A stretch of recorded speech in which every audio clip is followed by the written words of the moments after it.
So real quick, we're going to cover the agenda and hop right into it. So first we have, of course, welcome and housekeeping. Next is something very exciting. We have a special guest appearance and a special short-term rental announcement coming up. Next, we will have Ruiz Report, the famous Ruiz Report market update. Then, of course, table discussion, so y'all can continue all this amazing conversation.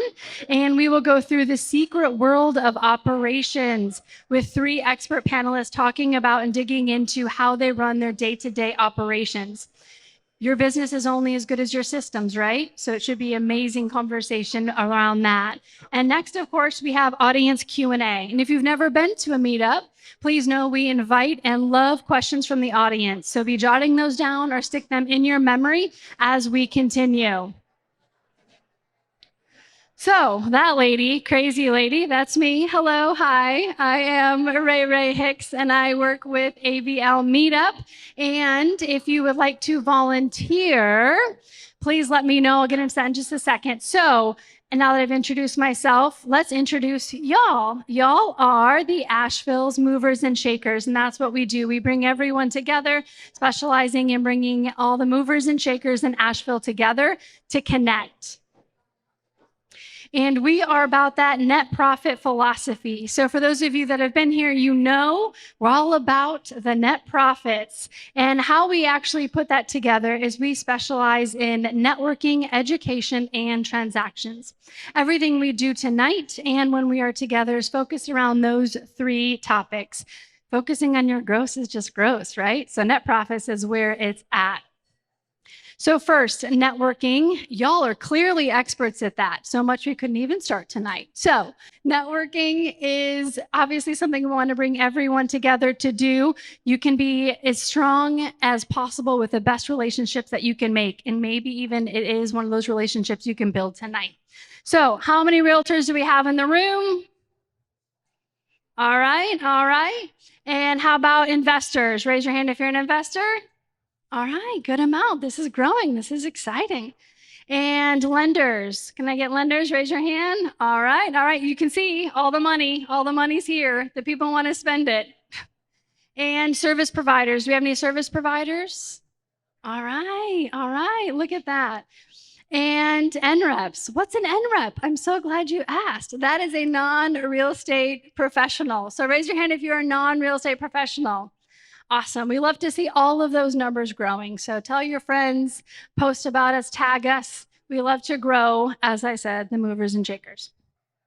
So stay connected, of course, amongst yourself. Tag us there. It's a great way to connect as well. We live in a world of social media.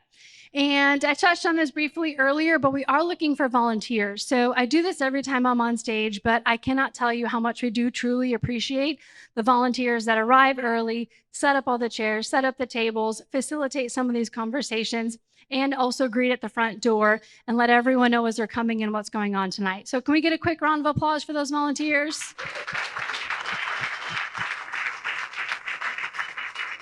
And if you would like to volunteer, please see me, but there's also an exciting new process. Speaking of which, there's a new volunteer application. And don't let that application word scare you. It's quite easy. And it will take you right to, see the man, hey, volunteer. That's exactly all you need to do. Once you're signed in, you can actually go to upcoming events and click on the man and go ahead and you get to choose what you'd like to do. So we have setup, breakdown, facilitator, and sign-in tables. And you get to see some of that behind the scenes while you're here and, of course, before you even arrive. So once you hit that volunteer button, you can choose what you'd like to do. These are the time frames for it. And then after that, easy peasy, right? Thank you for applying. Someone from your team will be reaching out, and that someone is me. So I will reach out and answer any additional questions you have, and of course, keep in touch. And education. So everything we do is around, like I said, networking, education, and transactions. Education, take a look at that. Over 3,500 hours spent educating the movers and shakers on a variety of topics from expert panelists as well, right? So of course we go into the market, but we also have expert panelists come in on those specific areas and teach. So it's very exciting. We had an awesome panel last month to add on to all the awesome panels we've had before. And transactions. So I did this poll last time, but can you raise your hand if you've made a good relationship or done a transaction with someone in the room? So take a look around. That's pretty good. And that number is growing, right? So that's something we do take seriously. And because we take it seriously, we're making it even easier to build on that. And how we are helping you build on that is 3 different ways. Not 1, not 2, but we are doing 3. So first is the member directory. So if you go in and you can go to avlmeetup.com, you can create a member profile. Easy, couple quick questions, ask me about you, and I'm here too. So easy to fill out, 1, 2, 3. And once you fill that out, it of course lets our system work for you a little bit better. So second, we have Matchmaker service, and this is a newer service, and it's actually really cool the way that it works. So once you're here, you can actually go into Deal Matchmaker. Now, this is important because you have to fill out the survey. I know we have a survey when you sign in, but we actually use that information to help you with that transaction portion. So once you come in, this is what your phone screens will look like. It's pretty easy, right? It looks like you're looking to buy, sell, borrow, so on and so forth. However, once you come in and fill that out, it only works when you're here at the meetup.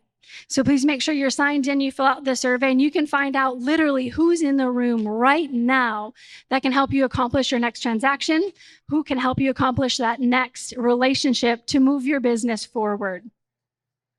And next is have wants and needs board. So that is exactly what it says. So what do we have? What do you have? What do you want, or what do you need? And that is pretty self-explanatory. So you can post a want, right? So fixer-uppers looking for Madison County, looking for real estate owners who need cost segregation studios. So you can see here, you can submit any have that you have to offer, any want or any need there. And I would like to highlight the last time we had something posted was February 8th. So we're looking to grow this, right? There's no cost, there's no monthly fee to our members, to those of you that have profiles. This is truly to help engage the relationships around Asheville to help you promote your business, get what you need posted, and also fill whatever business aspect you're looking for. So, long story short, help us help you. And let me do a quick introduction really quick. So we have, as I said, a special guest here. So for short-term rental update, we have Matt Allen. Thank you. Is there a clicker? Is there a clicker somewhere? Okay. Well, maybe someone can advance. Oh, there it is. Okay. Very appreciative to Zach. He called me at 7:30 this morning and said, "Do you want to come talk about Buncombe County STR proposals?" I'm like, hell yeah. So thank you so much, Zach. Happy to be here. And just a little bit more about me. I'm the Director of Professional Development and Government Affairs at the Realtor Association. We have 2,100 Realtor members across Madison, Buncombe, and Transylvania counties. And trying to be quick because my time is limited, but I did want to talk briefly about what the county is proposing, because it would significantly impact your ability to have a short-term rental in the unincorporated parts of the county. And because my time is limited, I think Zach's going to share my information later, so you can reach out to me for follow-up questions. Happy to answer those. But these are just some of the proposals that are on the table. It really will operate, I'm not exaggerating, as a de facto ban on short-term rentals. Allowed in commercial districts, which is not a lot of the county, subject to special requirements. Open use is the vast majority of the county, and you'll only be able to do it if you have at least 3 as a vacation rental complex, and then go through and get a special use permit through the Board of Adjustment. Not allowed in any other zoning district. Allowed to continue as a legal non-conforming use. There's been a lot of back and forth on this. It's still up in the air. The last meeting, the indication from the planning board was, yes, we want that. But then there was some discussion on requiring grandfathered in STRs to come into compliance on certain items. So once again, and I'll just mention a couple of things they're proposing. No more than 10 people at a short-term rental. Max 4,000 square feet for a home. Only allowed in detached buildings. So no more in any sort of multifamily duplex. Homestays maybe on the chopping block. Okay, so again, this will be in a lot of ways even more extreme, how do I put it, than Asheville's ordinance. Okay, I do want to just point out, this does only impact or would only impact the unincorporated parts of the county. So if a municipality has any rules, Asheville, Woodfin, those would control. Okay, so what do we have coming up? There is a listening session at AB Tech Ferguson Auditorium on March 18th.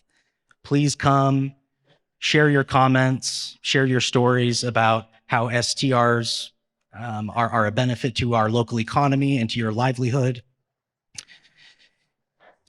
Currently, April 22nd is when the planning board will vote on recommendations to send up to the commissioners for adoption into local law. And we don't have a date on that yet. Could be as early as May 7th. It might be at their meeting later in May, but again, it feels like they're rushing this through, so I'm telling people May 7th.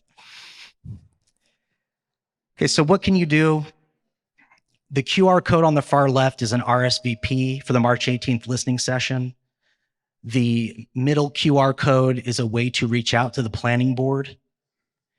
And the far right is a way to reach out to the commissioners. It's not too early to send them a message about how you feel about these proposals. So with that, thank you so much for the platform, Zach. Thank you, everybody. And hopefully, I'll hear from you on this at some point in the future. Thanks. Hi, I'm Sabrina West, your local mortgage expert with Guaranteed Rate. We provide you and your clients real talk in real time. I am a mentor, investor, and money mortgage expert that provides you with customized consultations with a behavioral finance approach that helps you build wealth through real estate. We believe in clients for life, so reach out today for your customized consultation. Who's ready for data? All right, let's do the thing. All right, so this month is actually a pretty cool month. You'll see there's a little Easter egg, right? So my name's Zach Rees. I run the Rees Report. This will be the 48th month that we've been covering all the data. And so we're gonna go over Buncombe County tonight, but first, so you read here on April 12th, what was it, 2006, I went to Iraq for the very, very, very first time. And this is young man Zach over here at the bottom right. I just turned 20 like days prior, so I didn't get to go on my first deployment as a teenager, but whatever. Right, but I went with one of my best friends, this guy named Josh, what we call Gogo Argote. And there he is. He's up there at the top left, right? There's another picture of us. You'll notice that I have positive control of my weapon with my finger straightened off the trigger, and he's holding it like God only knows what's going on there, right? But as many of you know, if you know me at all, I play the long game. All right, I play the long game. So Josh is a tile master, and he's in my bathroom right now helping me get this tiled for my wife, my family. So I've been investing in this renovation since at least 2006. Yeah. All right. So if you wanted to buy anyone a drink tonight, that's Josh. He's over there. He's going to raise his hand to be embarrassed. There you go. If you're in the Raleigh area, definitely check out gradsport.com. And now to the data. All right, so at the Rees Report, our mission is twofold, right? So basically, we want to give you all the data with this report, and then we want to give the best training you can find to become the local economist of choice, right? And we're going to start with the graphs. So, as I like to say, it's just the pretty shapes and colors, all right? So even though Conan was putting his glasses on, you got this. All right, so basically, this is how the graph works. On the far right, you'll notice it says March here. That's the report month. So the graphs we're going to show are for February. Then you're going to notice on the left that the same month has a little red box around it. And so that's year over year. That tells you what's happening the last 12 months. And then you'll see there's 2 months leading into it. So that kind of gives you an ability to say, well, this same time last year, this is what was happening. What will happen going forward, right? And every single graph follows that same pattern. So congrats, you are good to go. Right off the bat, we're going to talk about volume and activity. And the height of this bar is just how much real estate is happening. The red bar is the total active listings. So it's how many homes were available for sale at any given time. Whether they went under contract and came back, doesn't matter, the total amount. And then the green bar is those that went under contract and those that closed. And together, as long as you ignore withdrawn and expired, that's all of the real estate that happened in that month. And so all we're seeing is that the height of this bar is much higher, or significantly higher proportionally to this time last year. Again, that interpretation, this time last year, you saw it was going down. And then basically, as I say, spring has sprung. So it looks like maybe this year that will happen, but let's keep that in mind as we keep going. The next slide, my favorite slide of all, this is the listing and pending slide. And this slide tells the story of supply and demand. So we're going to sit here for a second. When the red bar is above the green line, then that means you added more supply. The green line is the homes that went under contract. So that's what was taken on in the month. And the red bar are the new listings for that month. So that's what you put on. When it's below the green bar, that gap, the area under the curve, as they call it, that is what was reduced from supply. Right? Supply was not replenished, it was reduced in this month. Right? So if you look at this chart, you'll notice my head, and you'll also notice that we have been consistently adding supply every month for quite some time now. And we have not been doing that for the past 3 years, basically, almost 4. Right? So we're noticing that we're consistently adding supply, and some curious things are starting to happen. And this is kind of the main takeaway for tonight. So these are home prices, all right? The red line is the average, and all that means is you took all the homes that sold, divided the total amount by how many homes sold, and congrats, there's your average. So really expensive homes bring the average up, and that's why the average line is above the green line. The median line, the green line, is if you took all the homes and lined them up from the least expensive to the most expensive, and you grab the middle one. That's your median, and that means 50% of homes were at least this expensive. So the pro tip on this slide is, unless you're flipping a home and you're trying to get in and out in a month or two, don't look at month over month changes. Look at longer terms, right? So that's my tip for everyone not to freak out when they see this graph. So if you look at the trend line, you'll see that the average is still up and to the right to some extent, but you'll notice the median is really flattening out. The median is really flattening out. And if you look from about June, it seems like prices have been taking a hit pretty consistently. One thing to keep in mind about a home sale is that the home closed maybe in February, but it went under contract in January, December, maybe even November, depending, right? So this is a lagging metric. This is telling us what happened when that deal was made, right? And here's our takeaway for tonight. If you're taking notes or you want to, hey, what did I learn tonight? For the first time since I've been running this, so 48 months, right? The average and the median price year over year are lower. That hasn't happened once in Buncombe County. This is the first time that the year-over-year price change is a negative number. All right? So another curious thing I've noticed is days on market.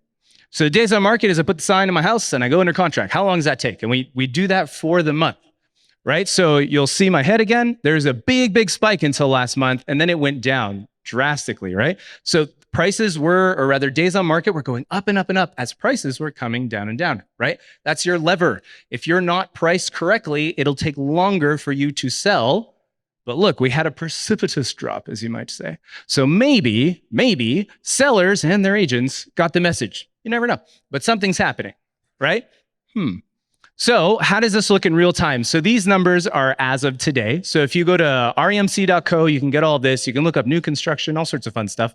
But we're just doing residential, so what you think of as a home, more or less, in Buncombe County, between $500,000 and $600,000. So basically that average price. So if you look at all of the active listings, the median days on market is 68 days. Right? 41% have had a price reduction, averaging $45,000. That's like 10% basically, right? So that's real. So 50% of active homes have been listed for 68 days or more, or another way to put that is 50% of the homes that have not sold yet, they haven't come to an agreement with anyone, have been listed at least 68 days. So is the market tanking, right? Are we seeing this happen in front of our very own eyes? I think confidently we can say no, and I'll tell you why. Because last month on this stage, that metric was 93 days. The market is doing its thing. It's correcting itself, right? If you go to the median under contract, so the under contract homes, they came to an agreement. You don't know what it's going to close at, but at least they're under contract, right? And that means 50% of those homes did it in a month or less, right? So 32 days or less. Again, last month, that was 64 days. That's basically a 50% reduction month over month. So the market is correcting itself. It's happening, right? Maybe sellers and their agents got the message. I don't know. So the market does seem to be correcting itself. That was a lot and it was fast. So if you want to learn more about this or get training on this, we provide the training videos gratis, totally free, reesreport.com. Every slide has a 5-minute video about how to interpret this stuff. And by the end, it'll just be a broken record. You'll know exactly what I'm talking about. So let's recap, right? We had our first year-over-year drop in prices, both average and the median, right? Day on market is down significantly month over month. That's a fun thing. Sellers and their agents seem to be adjusting to market realities. Remember, it's the same thing on both sides. These are buyers now going, oh, this is great. All right, so we're gonna give you 10 minutes and we're gonna flick the lights and everyone's gonna come back so respectfully. It's gonna be awesome. We're not gonna do what we just did the first time. It's gonna be great. All right, so talk amongst yourselves for 10 minutes and here is your table question. All right, have we reached the peak of home prices in our market? And if you want an extra question, try to throw it in with short-term rentals or what's happening. Is this even good for the market given that it's correcting itself? Starting clock now. Hi, I'm Craig Peters with Alfie Investors. Alfie is a private debt fund based in Asheville, North Carolina. We provide financing to real estate investors, builders, and entrepreneurs, primarily focus on spec home construction. We've been in business since 2015. We've funded over 1,300 loans and almost $400 million. If you're interested in learning more about our financing options for your next project, please give us a call.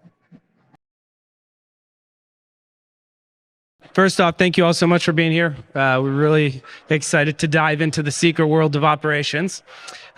Just to get things started, if you could just introduce yourself, maybe explain what you do at your respective companies, and we'll try to do each person in 30 to 60 seconds, and we'll dive into the details afterwards.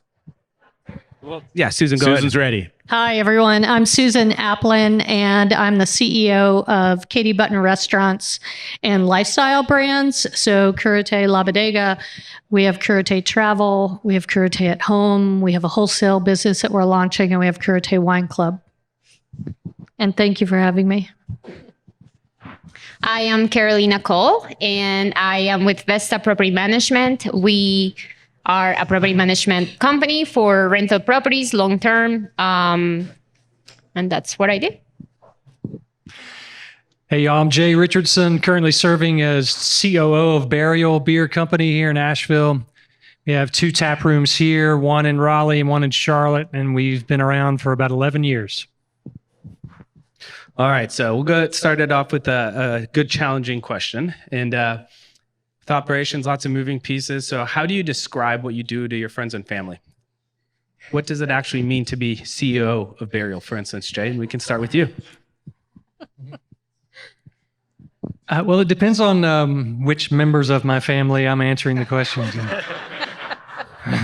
There are some that, just want to know on the surface, and then I just say that I'm in charge of making the beer, and that usually suffices. But our son, who's 19, lately has wanted to know more, what do you really do?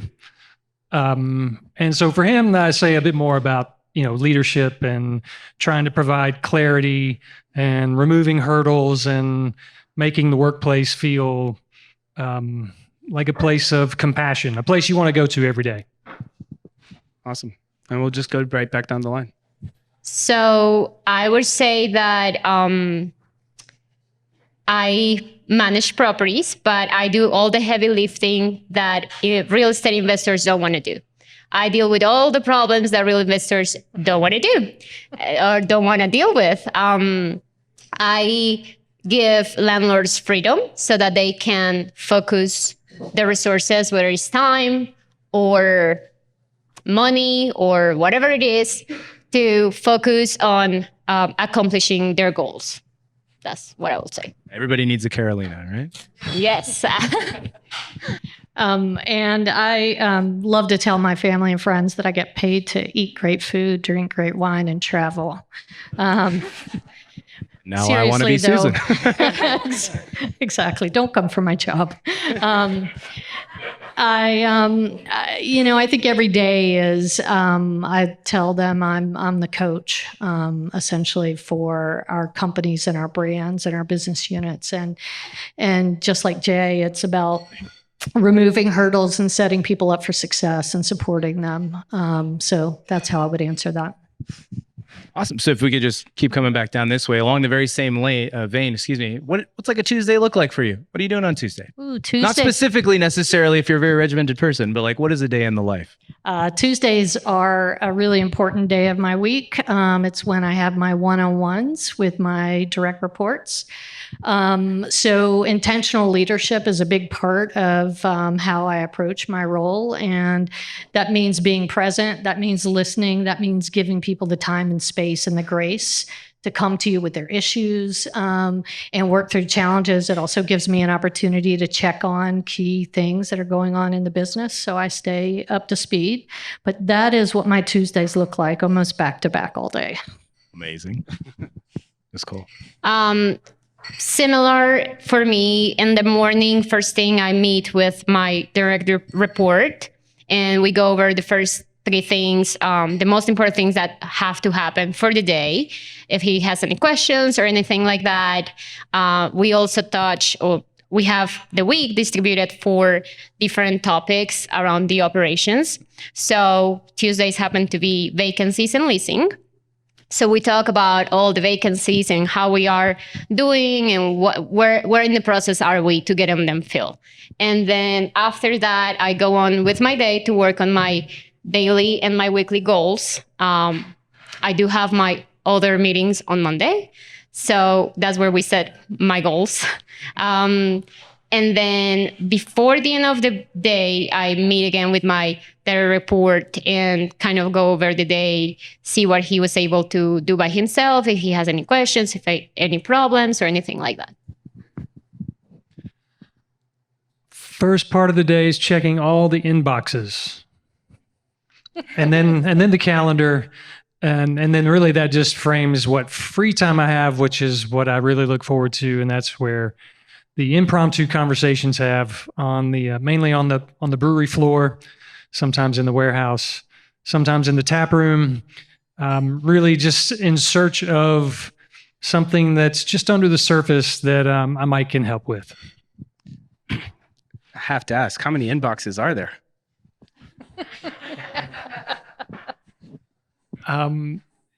3 right now.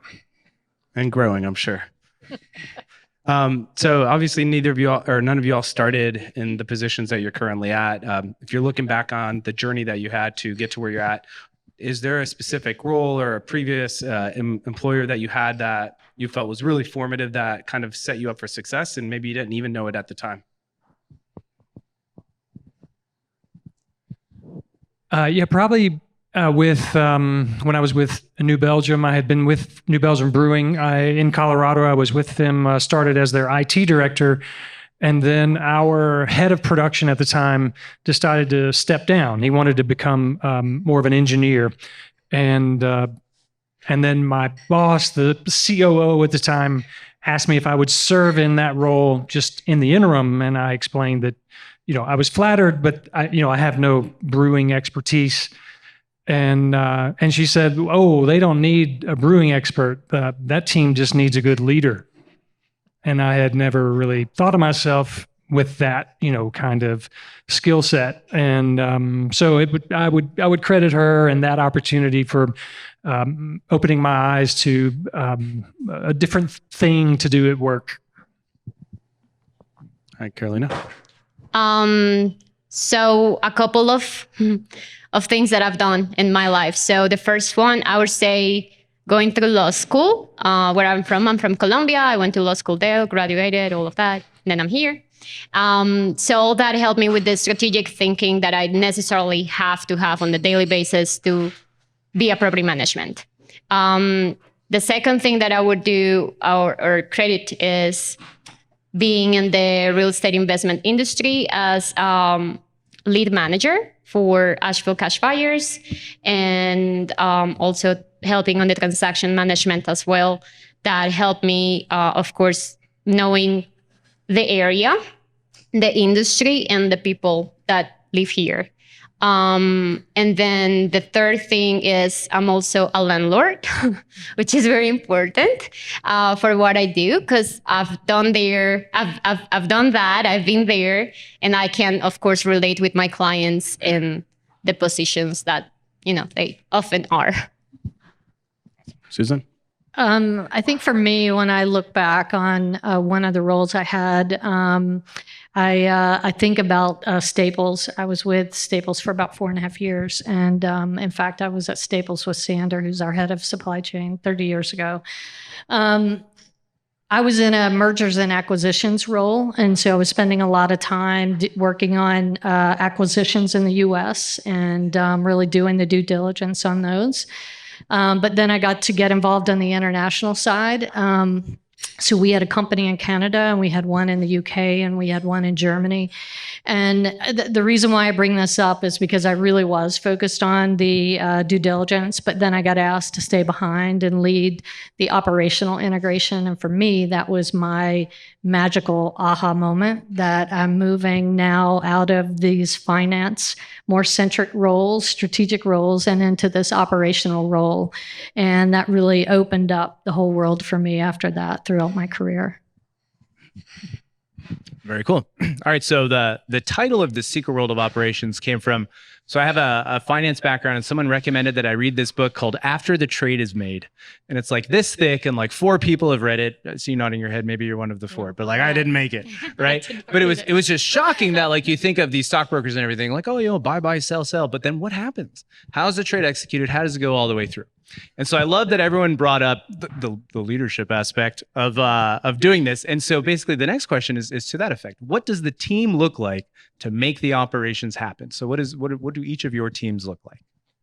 So for us on the operational side, we have a manager of restaurant operations, and underneath Nathan, we have general managers, and then we have back of house managers, front of house managers, and our head chef, our CDCs. On the corporate side, though, in operations, Sander, who's here with me tonight, oversees the supply chain operations and our pick, pack, and ship fulfillment and order management. And so that's what it looks like on the operations side for us. For us, we have the visionary, which is Rodrigo. So he's the one that, is creating the vision, working, expanding the business. Then I have 2 direct reports. One of them works in, it's the relationship with our clients, our resident clients, and is also in charge of coordinating all maintenance and making sure that things are getting fixed and people are on time and all of that kind of thing. Then the other direct report that I have is somebody that is dedicated 100% to finances. So rent payments, owners, reimbursements, all of that. And then there is me. That's it. Small team. Burial has 2 main breweries. So there are, as a head of brewing at both of those facilities, they lead the teams that actually, start with grain and end up with a beer that is fit to drink. Then there's a packaging manager who leads the team that puts that beer into either kegs, bottles, or cans. And then in a supporting role, there's a quality manager for all aspects of the beer making process, and a head of maintenance, which is leading a team that tends to all of the equipment and the facilities. Oh, I forgot to say, we also have a full-time in-house maintenance tech, and we are actually looking for the person. So if you guys know somebody, please let me know. Perfect. Nice plug. Forgot that. Well, that's a great segue. So like every good team has to be built. What's your approach to hiring, firing?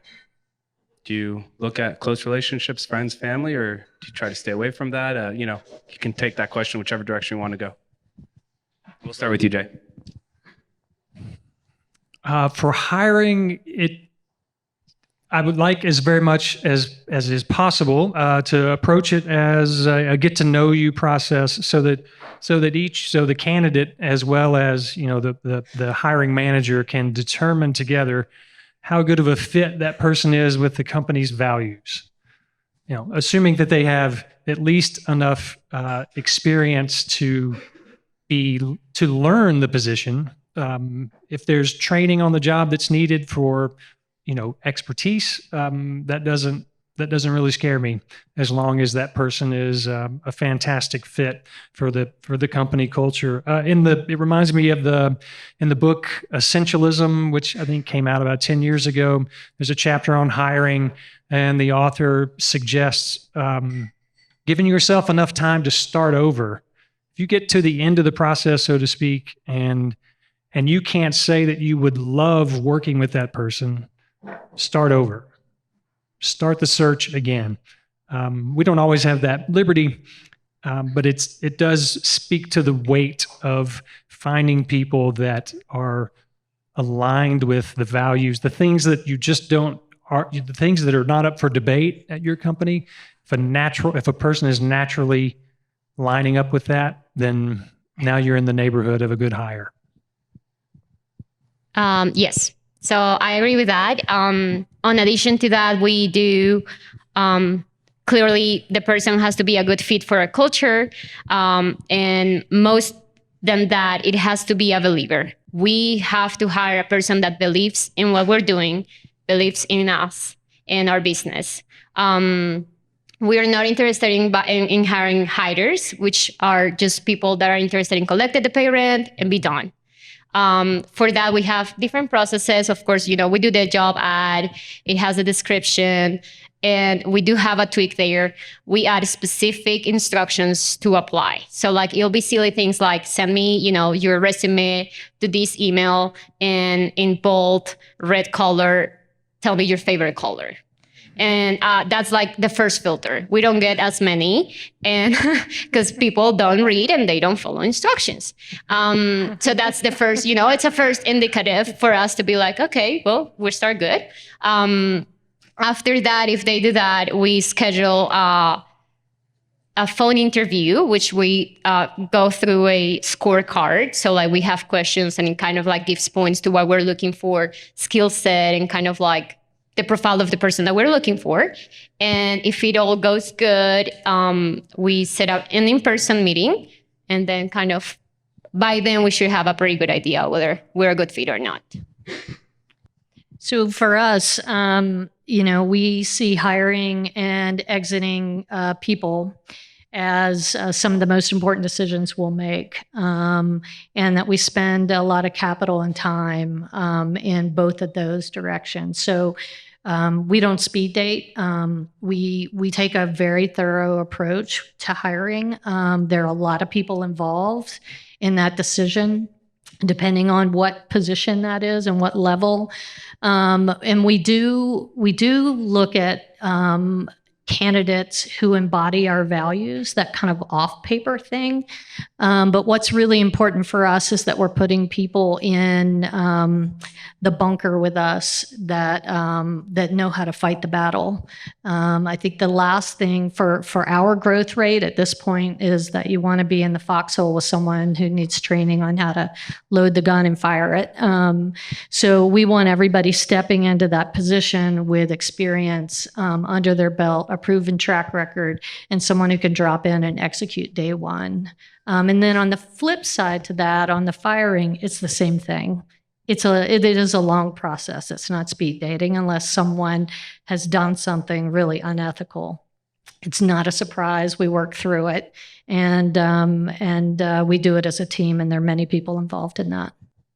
So let me chime in. So I was a server at Kudate back in the day, 2011 maybe, right when you guys opened, and we had to take a written test. I think I got interviewed by 4 people just to get on the floor. I remember it being a very intense process. So yeah, I remember that.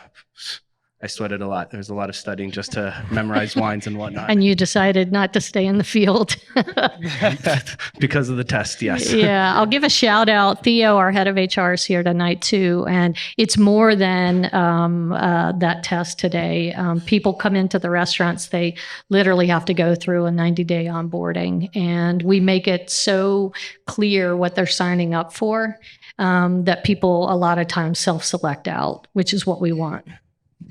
Well, so on the other end of that, as a lowly Ashevillean with a foodie wife, I can't get a reservation at Kurete, right? So whatever you're doing is working. A little too well, maybe, but that. So the one thing I didn't. We might be able to hook you up. Oh, shameless plug that way too, right? So the just fun side note, the one thing we didn't mention, so Gogo and I, we're both in the Marine Corps Infantry. So we deployed front lines doing the things. Like, I love all these references to being in the bunker in the foxhole. It's good, fighting the good fight. Right. So on that line, right? So the team is built, you've hired, you've got the right culture going and everything. So now you're sitting further and further back where you get this strategic overview. How do you manage other people's problems and their priorities so that you don't take on that level of urgency that they have since you're maybe one or several steps removed? I guess just coming back again. Calming influence. I just think it's part of how I've approached the job for so long that I try to let the noise stay where it is and keep people focused. I do think every opportunity like that is an opportunity for you to coach. What seems like the house is burning down to someone is not literally the house burning down for the company, and helping them understand that perspective, I think, is hugely important. So I think that is how I do it. And we have a 3-year plan. We know where we need to be in 36 months, where we need to be in 24 months to make that, and we know where we need to be in 12 months. And the management team was a part of putting that plan together. And so pointing back to the plan is very helpful. You always have that thing that removes the personal side out and just point back to the plan. Great answer. For me, it's a little trickier, I'll say, because I interact with so many stakeholders. I have owners on one end, vendors, I have residents, I have potential renters, I have potential owners. So to everybody, it's like their problem is literally the most urgent thing that has to be my most urgent thing. So handling that, I've come to the realization, and it's a skill that I'm still trying to master. But what it's very helpful to me is have a list of priorities that align with what you're saying, like with the business, right? This is the purpose of the business. This is our goal. My priorities have to be aligned with that goal. So that goes from like, what do I do first thing in the morning? Do I do this or do I do that? And so that, like having that list written in front of my desk allows me to make decisions when sometimes my heart wants to go one way, but I was like, no, that can wait. And it is hard, but still working on it. Yeah, just agreeing a lot with what's been said already. If the team knows why they exist, how they're going to behave, where they're headed, and what's most important right now, then a lot of those conversations do kind of take care of themselves. For the exceptional conversations, there's probably something there that's worth exploring. And then that's where, the coach mindset, the active listening really comes into play. So obviously, Asheville, housing is something that's top of mind for everybody. With two of the three of you all being in the service industry, how often does housing come up with conversations with current employees, potential employees, ex-employees, et cetera? Is that something you guys navigate at all? If so, how? And if not, what's your feel for, how to interact with that from your position? Yeah, in fact, just this morning, Burial had its first all-staff meeting about living wage and cost of living adjustments and how Burial was approaching those decisions. Burial has been a living wage certified employer, and so working closely with Just Economics and those familiar with that organization and that wage have seen it go up 10% year over year for the past 2 to 3 years, and so that was the main topic in talking about Burial's financials and how the payroll line item, what does it look like? How has it grown? So at this point, it's very much something that Burial wrestles with, and we continue to strive to be a living wage certified employer. And we were able to just be real honest with coworkers about the long-term difficulty of doing that, and it turned into a really rich conversation with I think a lot of additional understanding on both sides of that coin. I have to have a follow-up question on this. That sounds like a very challenging conversation, and I would love to know if you have any insight that you could add on how to have those challenging conversations before we move on. Just what's the approach? What's the mentality? How do you set the stage well for, I'm sure people walked out disappointed and some people walked out well. How do you do that? Yeah, I was able to catch up with a couple of our maintenance technicians later in the day just to hear what their reaction was to the conversation, and they were honest that they were bummed that we thought you were going to announce the cost of living adjustment for 2024, and in essence, what we announced was that decision is going to have to be made in a few months from now when we have a better feel for how our financials are progressing through the year. But then he said, so that was a bummer. And I also really appreciated how honest you all were. So I think authenticity, can go a long way, especially when you're sharing, certain aspects of the financials of a company, especially a privately held company. Cool. Yeah. Thank you, Jay. Carolina? That I don't know that I can give an opinion on that necessarily. As I shared earlier, we are hiring currently our full-time person, and full person, hopefully. But most of my team are virtual, so they're not here. So I don't have to necessarily fight that battle. So yeah.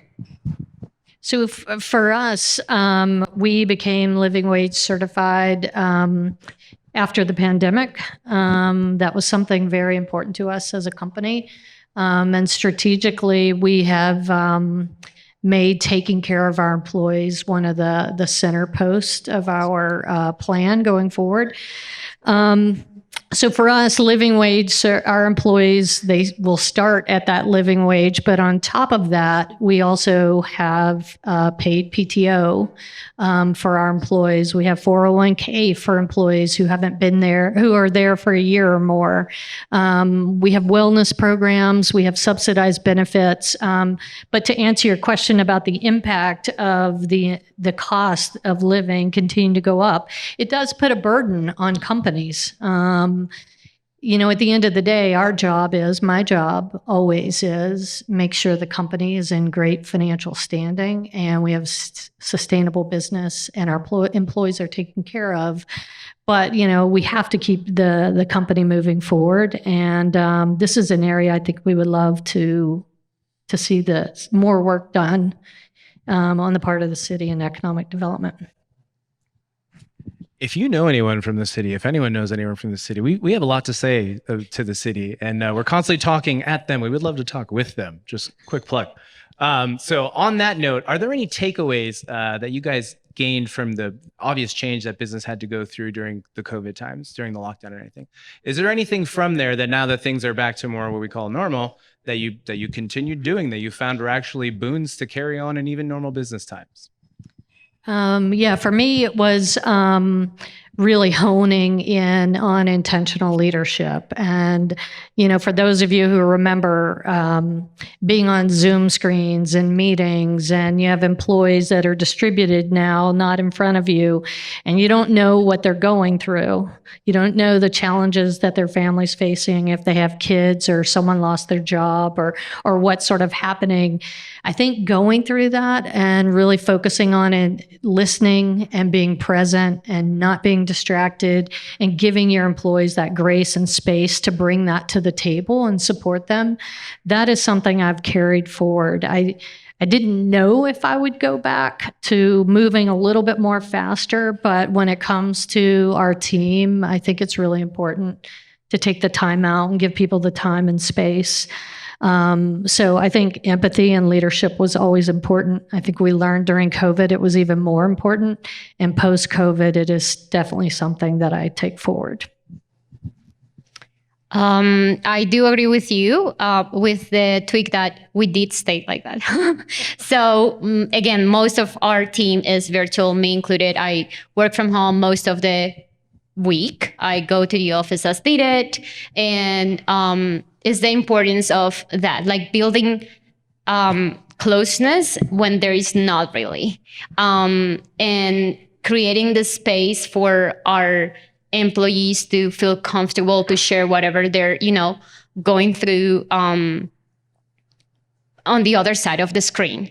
And so that's very important to us. The other two things that really improved our processes and our systems are we are on a daily basis discovering new tools, new programs, new apps, new everything that make our lives easier. So that is really cool. And then the other thing is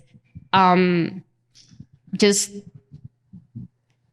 getting in that same boat, residents and owners it can be tricky, but it is possible. So all those are cool things for us.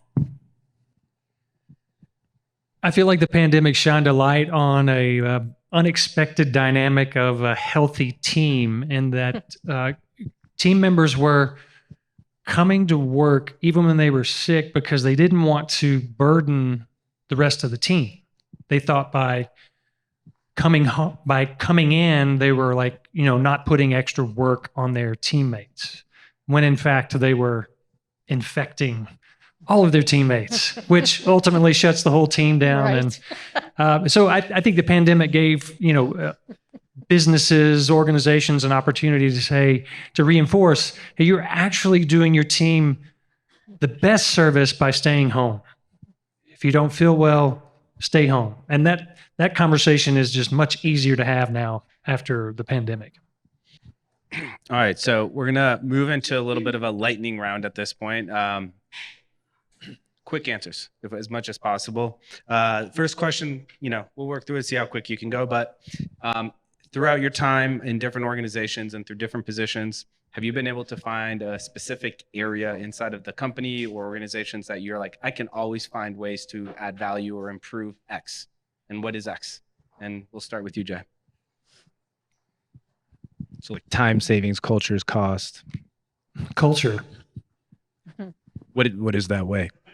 That was lightning, man. Bingo night. Boom. There's multiple lightnings in this thunderstorm. I think it's just doing, creating an environment where people feel safe at work, physically and psychologically, and that they're able to go home with some degree of fulfillment about what they accomplished in the day. Cool. Awesome. Thanks, Jay. For us, that's our bread and butter. It's an everyday thing. We have so many processes, so many documents, and we encounter issues like down the road with different people. So we're always updating our documents, our processes, using different tools. Why? Because it's more efficient, because we want to get the best results with the minimum effort and minimum resources. That's why. Susan? High-performing team culture. Culture for 2. 2 for culture. All right. Awesome. Next question is a little easier to lightning. I don't think there'll be as misinterpretation here. Do you have a favorite task management tool or management tool that helps you move fast? Me personally or our teams? Both. I think our teams, depending on what area, creative uses Asana. I think operations uses ERP and Excel spreadsheets and things like that. Within that, day minus schedules, things like that. Asana. For personal productivity, the Getting Things Done by David Allen. I had a feeling after you were saying a couple I check the inbox, I do the things. So. All right. So this might be your answer as well, Jay, but has there been a foundational book or course that you've gone through that, has been pivotal for where you're at today? Yeah, specifically for healthy teams is The Advantage by Patrick Lencioni. Great book. Good to great, but I would say where I've probably picked up most is not a book or a course. And I would just say that throughout my career, having worked for so many great mentors. Another great book. So Good to Great, Rocket Fuel, and Patrick Lencioni, The Advantage. Great books. Everyone should read all those. All right, so last question. So I'm from Miami. There are lightning storms with a bunch of strikes and no thunder. So this one can take a little bit longer, right? What's the most exciting problem that you're working on right now? Gosh, we have so much going on from a growth perspective across the business, but I would say the number one thing that we need to get right this year is our high performing team initiative.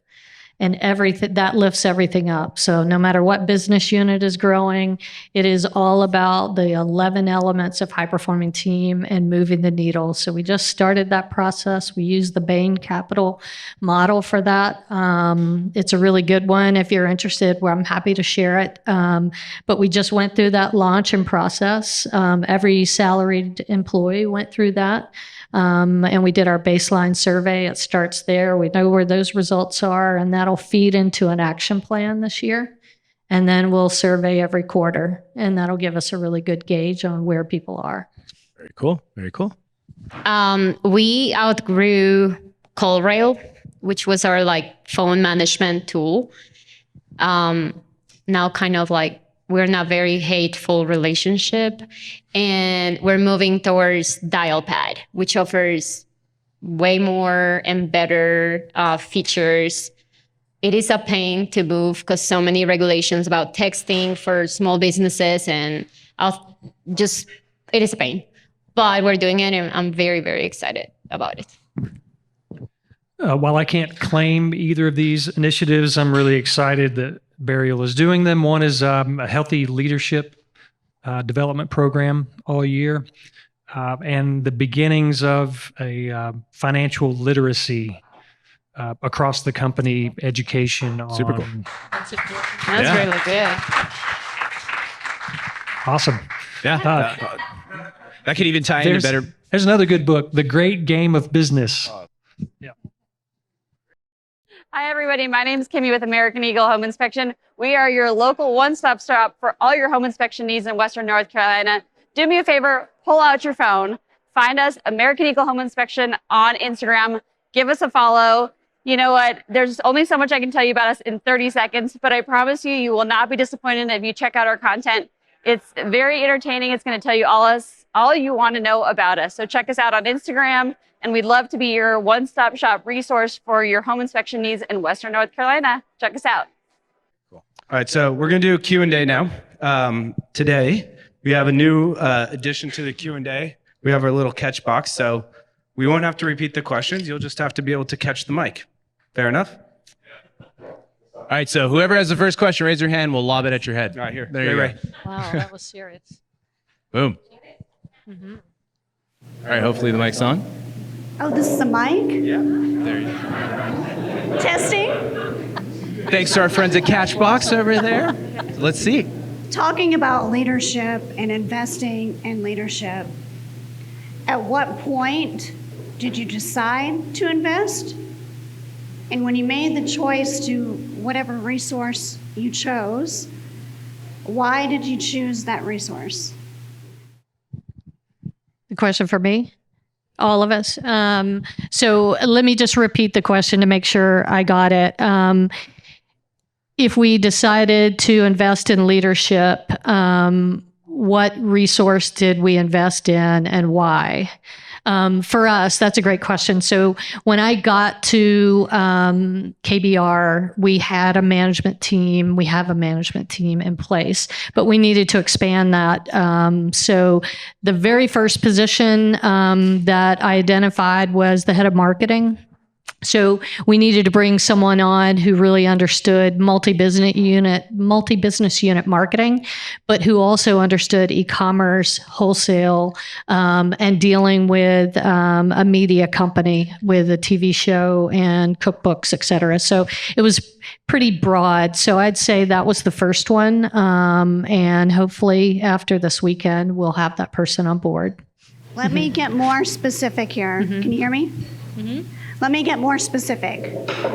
What attributes, what behavior did you notice between the dynamics of teams and departments for you to then decide to invest? What attributes? Like, why did you decide leadership was necessary? I'm assuming, right? Yeah, Like, what was there did you something happening experience? in the company that you're like, oh, we really need to pour into leadership? Yes? Oh, investment into leadership. Yeah. So when I got there, the great thing about KBR is it's a great company. And so the job, my responsibility is really take it from really good to really great. So we have a lot of leaders in that company, but how do we get those leaders aligned? So we are investing in high performing team this year. And that is all about leadership and clarity and roles and responsibilities. And one of the very first things I did was take the team through an investment into 3-year strategic planning. So long range planning, which started first with Katie Felix and I talking about where do we want to go? What's going to bring us joy over the next 5 years? And so we made that investment and we've taken the whole team through that. And we have that plan now. Those were 2 big investments that we're making in leadership. If you we want to all chime in, answer? you're welcome to. If not, we'll go. Okay. So for us, it's on a daily basis. I say the biggest investment for us is time, right? Taking the time with our small team to see me, the time that I spend with Rodrigo, like strategically thinking and planning, it's the most valuable resource that I can have a hand on. So that's number one. And then second thing that we do, we joined a mastermind for landlord, for property management companies. So they're always available, ton of resources. It seems to be pretty common for most organizations, especially those that are growing quite quickly, for coworkers that are successful in doing a certain thing, then get promoted to leading people that are now doing the certain thing they used to do. But more times than not, they don't get trained on how to lead. And so they oftentimes feel stuck because all they know is what they used to do, which is now being done by someone else. And now they're trying to figure out how to add value to those people. And when I joined Burial, I started learning that seems to have taken place to some degree. And so the owners of Burial decided that, well, this is not healthy leadership. And so we need to teach people how that's done. So that was the trigger for them. So, All right. So well, let's go do another question. I And don't then know while if you you've ever find heard it, of has anyone heard of the Peter Principle by any chance?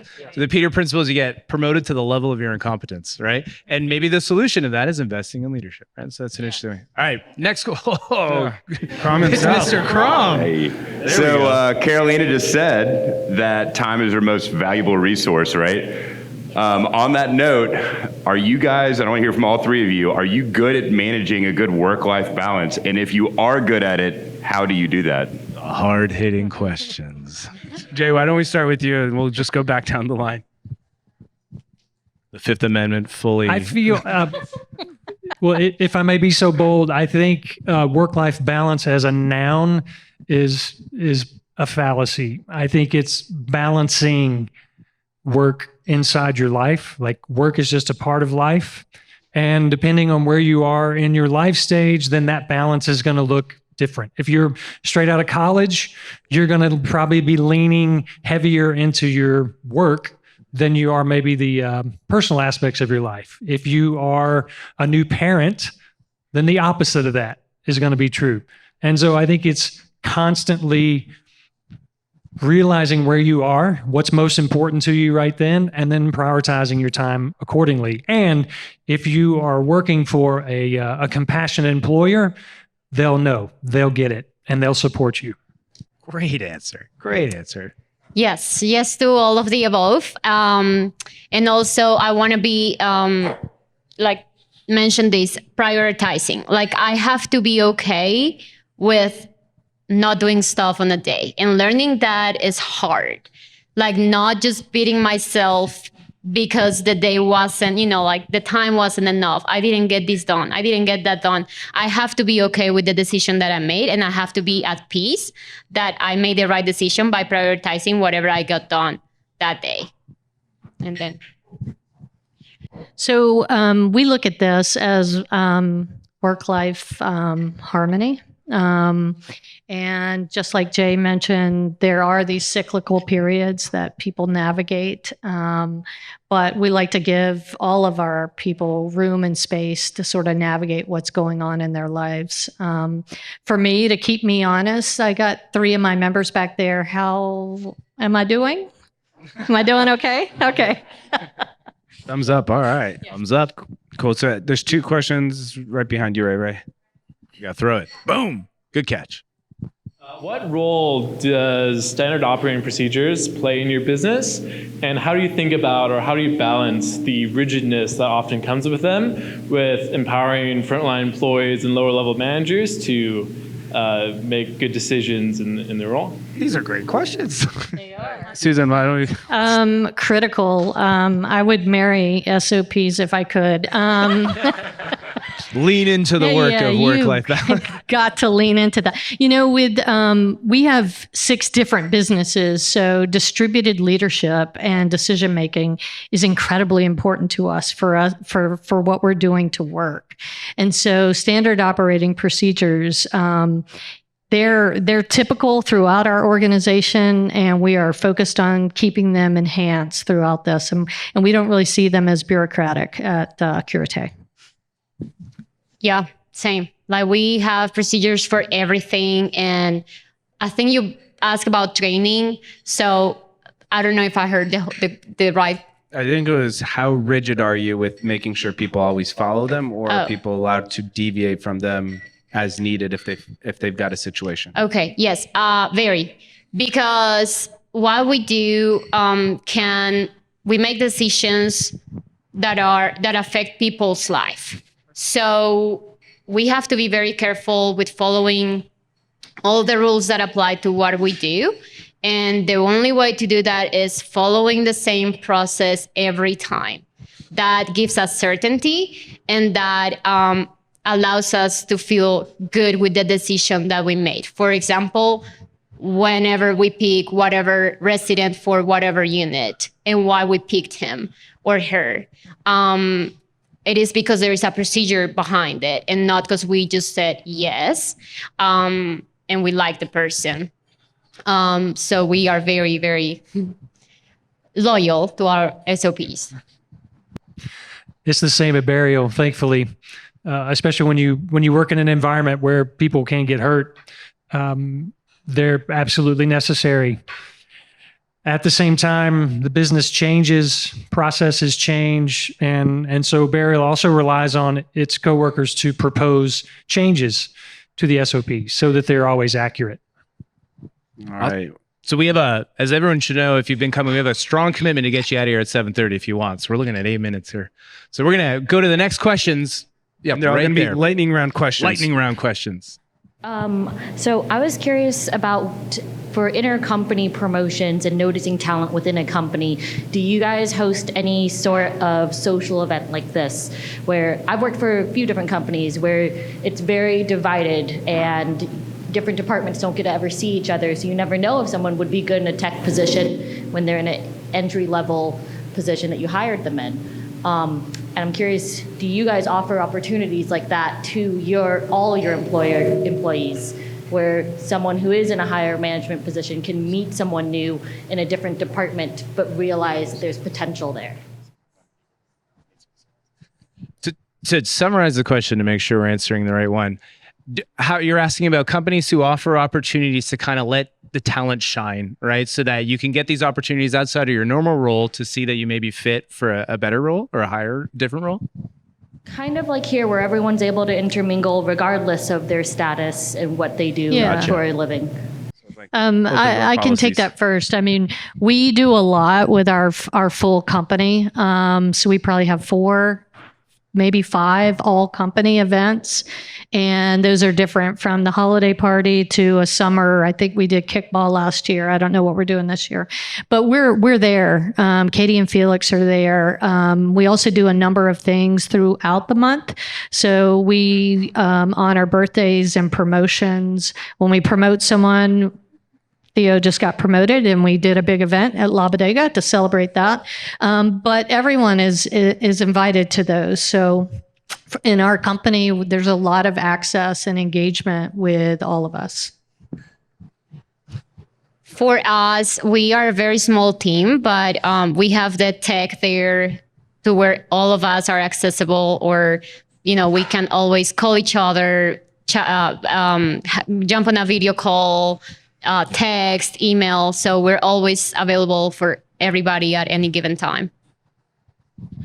At Burial, there's one day a year where everything shuts down and everyone gets together. And then throughout the year, there's team building activities. There's an internal social media platform where anyone can talk to anyone, posting pictures of your pets, those kinds of things. These little things make it safe for when someone does run into the CEO, they feel more comfortable just striking up a conversation. Do we have any questions over here in this general direction? All right, cool. Who else? Who's next? Who wants to catch the mic? Going once, going twice. All right. All right, awesome. If we can get a great round of applause for the speakers for tonight.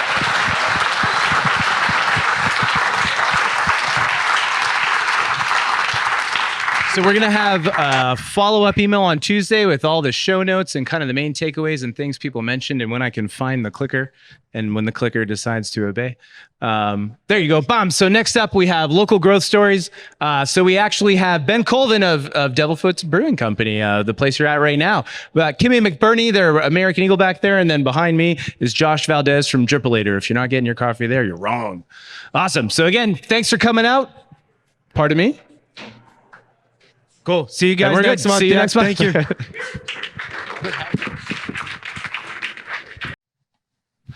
Hey guys, Rodrigo here. Wanted to say thank you for taking the time to listen into this month's panel conversation.